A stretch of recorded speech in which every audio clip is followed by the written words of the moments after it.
It's time for the 6-month check-in, and let me say the planner struggle is real. Hi everyone, welcome back to my channel. I'm so glad you are here. I wanted to talk about my 2025 planner stack. I know for some people this might be like the planner stack that they started with in the beginning of the year. For me, this has initially started with these three.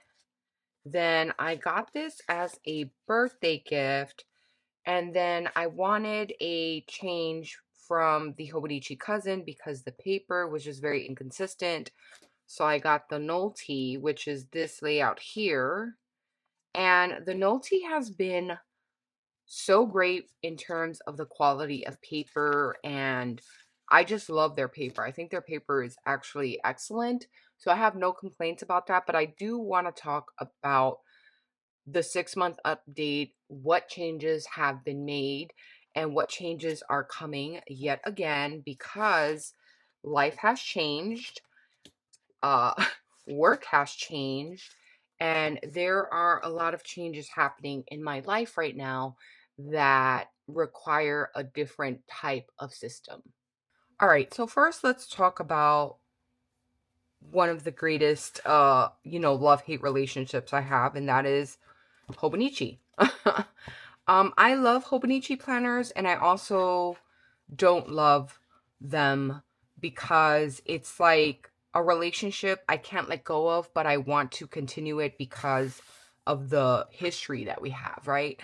And my 2024 Hobonichi HON was such a wonderful, wonderful planning system for me. I got to keep some memories. I didn't get to keep a whole lot because I didn't use the entire year, but I really enjoyed planning in that book, and the paper was just top tier.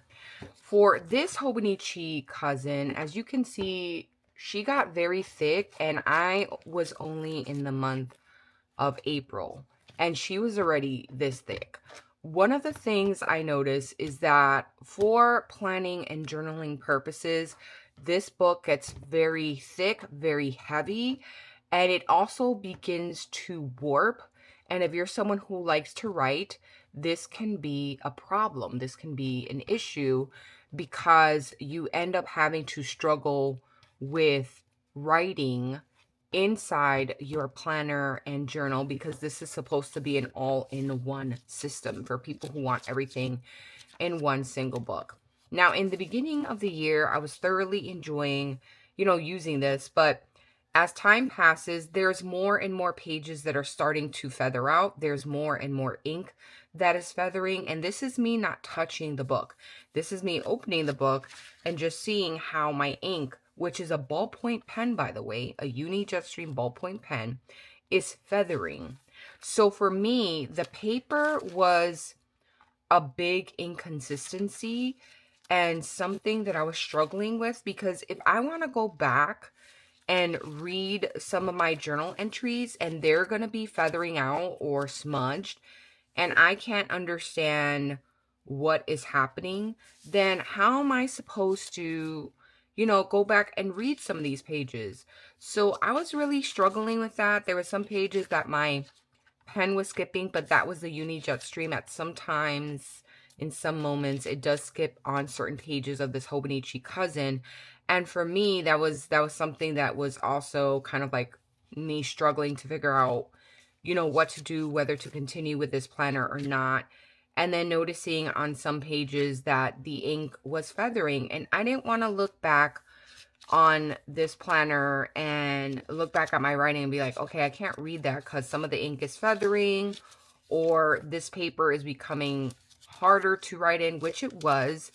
And even though these pages are beautiful, right, I also felt like I was just following, the trend of making our planner super thick and chunky.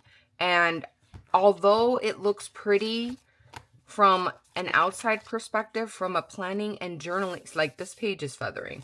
From a planning and journaling perspective, this was becoming too much because I'm over here in March and this, even though it's flat, that was great. But once I started getting into like April, I really started having a hard time. Like, I was struggling to kind of press this down. It was getting lumpy.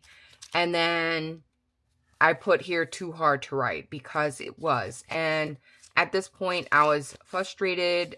The paper quality was very inconsistent. The ink was inconsistent.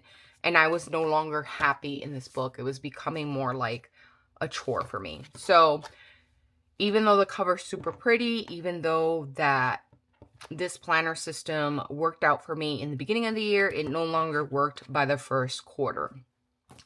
Then I tried to keep up with this here, right? Let me actually put her here. She's so cute.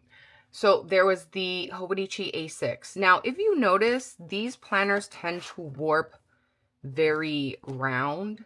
And as much as people say, oh, I want to keep this book, I want to keep it on my shelf, it becomes so thick. It's like, how many of these can you keep on your shelf? Like, this is almost, just to give you a comparison, let me see. If I pull out my friend, you know, the Count of Monte Cristo here, and I pull out my planner, you know, if this planner was to fill up all the way, it would take up probably the thickness of this book. And the Count of Monte Cristo is a thick book. So it warps very round. And again, I was trying to do the trend of, oh, let me make some journaling pages. Let me put some stickers and pictures and magazine clippings. And yes, this is very beautiful to look at. But at the end of the day, once it starts getting towards a certain, I guess, month in this planner, it starts warping. And I have a harder time writing in this planner because of it. Now, this planner, I didn't really see too much of a feathering issue with this particular planner, and I know it's inconsistent between planners, planner pages. I didn't really see any issue with it, but at the same time, I was also just kind of not writing as much and just kind of, you know, going through the phases of just kind of making it look pretty and kind of having fun with it, but it really wasn't serving a purpose. And again, this was warping, and then I kind of gave up on it in which month? April as well. So both of these were pretty much done by the first quarter, and I just had to let them go. In terms of the Hobonichi Cousin, this is a great planner if you love a horizontal layout and you just simply want to write down tasks, you want to write down appointments, and you have a long list of tasks here. This is great. This is like, you know, to serve as an appointment book, as a, you know, task tracker if you want to keep, you know, on top of task. And you want to just kind of break down what you're doing, what you're watching. You could put in a schedule. But as you notice, this becomes a lot of work just to plan, because now you're creating schedules, you're creating highlights, you're creating tracking systems, when you can implement these using either another planning system, or you end up just having to reduce that, right? Every year, every time I start off with this Hobonichi Weeks, I start off very, what's the word? Motivated. And I start doing all the things, tracking, schedule. I don't want to end up kind of overwhelming myself. And then I just stopped using this. And this was, you know, this planner was like a $58 planner, a leather planner, and then I just stopped. On top of that, my vision has changed. I'm wearing progressive. So having smaller planners like these are harder for me to read. And it's harder for me to kind of see the small squares, which is becoming an issue for someone who is living life and just getting older and accepting it. And I'm okay with that. But the problem is it's no longer functional for me. So I know I got this Nolty, right? I got this Nolty planner and I was like, oh, this is going to be my on-the-go planner. And I probably take it to appointments maybe once every month. But I started realizing, okay, even though I do have appointments here, information written in here, am I really using it like that? Not really. Was this a nice idea? Sure. The paper quality is great. This is great for someone who wants a small little planner, like pocket planner, to go in their purse. I think this is very cute. I don't think it's functional for me. So then here we come to this is a planner that I got for my birthday, and this is a Laconic basic vertical planner. And I had fun, kind of like playing with this. This wasn't really going to be in my rotation, but I wanted to see what actually using it would look like, and I wanted to see how the system would work. And I did some, pages with gel pen, which is here. And then I did some weeks with just ballpoint pen. And I think this is great if you're someone who just needs a simple hourly layout where you could just write your schedule and then you write your task on one side. This is perfect. For me, I need a little more room than this space right here to write down what's going on in my day. And even though we have one page for tasks, it's like, there's a lot of things that when you want to kind of break up different parts of your life, it's hard to fit in this one page, which is great for people who, can utilize this space and don't need that much or don't have a lot of things to take care of or just want a very minimal system. This is very good for you. This is an A5. And I thought she was cute, and I was like, okay. I got to play with her. The paper quality is very nice. As you can see, it's very thick, right? And on top of that, I was able to use gel pen, ballpoint pen just fine. It really wasn't like anything crazy, and I enjoyed using this planning system. And then finally we have my Nolty. I'm gonna try to go to a week where, I don't have a lot of things written because I just don't wanna go through the pages. I didn't really cover up some pages, so I'm just like, trying to show you something that's not filled with so much data. This was so great for me this year. The vertical system has been great for the time being while I was working at home. I had a schedule in place. I had to go pick up my son from school, his clubs, take him to his programs, things like that. So for me, this helped because I was able to log what I was doing at certain times and kind of create my schedule. And this is a great system. I love this system because you can have your weekly schedule here with your hourly here. Again, the space is rather small, but if you're just kind of logging your day, you may not need that much room.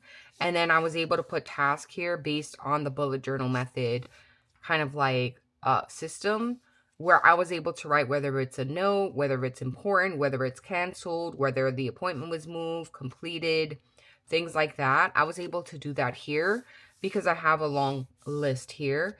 And then I did some action items as to what I was reading, what I was watching, things like that. And it worked very well for me. Now, things have since changed. My son is starting a new academic program. And then in addition to that, I have not hourly, but new schedule because I am no longer going to be working at my current placement. I am leaving my placement. So I no longer really need this layout. And what I also want to focus on is very important aspects of my life. I want a monthly calendar because I need that just to see the overview of the month.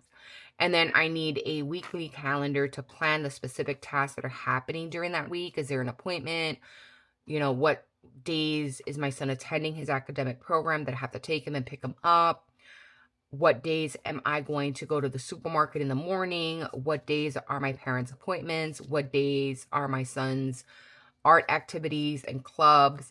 So for me, I want to have a weekly view on that. But I also want to have something where I can write about what books I'm reading or archiving, just basic points or times of the week where something is happening and I want to remember it.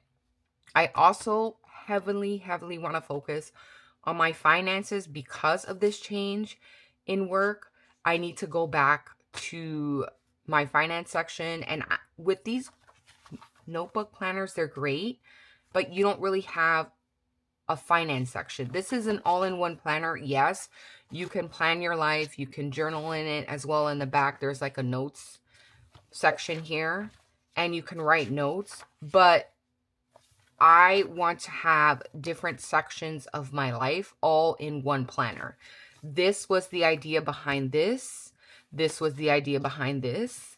This was the idea behind this and this. These two are fun. But the main goal was I always wanted a system that was all in one, and things have changed because life has changed, and I am okay with that. So I am going through right now kind of like a real consideration moment where I'm thinking about what system I'm going to use, how I'm going to put it in place. And I don't want it to be where it is super expensive and something that I can either add to or remove as the year goes by. I don't have to worry about buying a new planner. And this is a big conversation. I was really thinking about 2026 and all these planner systems that are in books. And there has been issues with the paper quality, the paper consistency, and I don't know what's going to happen with the paper consistency. I also don't know what the price is going to be of these planners. These planners, this one's very affordable. This was like, I think $28. This one was $56 or $58 because it's a leather cover. You can get one for like $22 if you would like. These two, however, are both like $50-something planners. And I do have a budget every year of how much I spend on my planner. So that's already in place. But the point is that, if you are going to purchase these planners for next year, you have to consider now shipping. You have to consider now cost to you in terms of if you're going to pay anything related to shipping, tariffs, anything like that.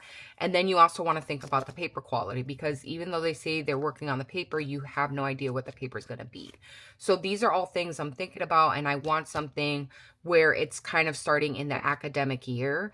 And this is where I'm at because my son finished one academic program. He's now starting another, and I'm also moving and transitioning from my current job and career path to another. And for me, I need something fresh. So this is for me like my new year. So I wanted to share that, and I wanted to share that conversation. You are probably going to see me set up something where everything is going to be incorporated into one planning system. And luckily, it's within my budget for the year, because what people would normally spend on washi tape, stickers, planners, things like that, I make sure that I have within the budget, and then I just kind of fit it into that. And these have been great. I think they have been a teachable experience for me. So for me, it's not a waste. But you also have to consider, like, if you are going to use a planner like this, you may want to think about just using pen and paper. I know, just pen and paper, because these books warp. If you don't care that they warp, then you do you. You definitely want to consider that. You definitely want to think about, if they get very bulky, are you going to be someone who has difficulty writing? And yes, you could turn the book over and write it on itself, but like, why would you're going to end up bending the spine horribly. If you don't care about that, then I guess you could do that. But I don't like bending my spine, so I have a different theory. Anyway, thank you so much to listening to this video and my rambles and just kind of talking about my mid-year check-in and struggles. I cannot wait to show you what is going to be happening for the next year coming, because I definitely took a good hard look at my systems, and I took away what I needed to from these, And now I can't wait to incorporate that into something that will benefit me, my current situation, my current moment in life. And yeah, so let me know your thoughts, and until next time, bye.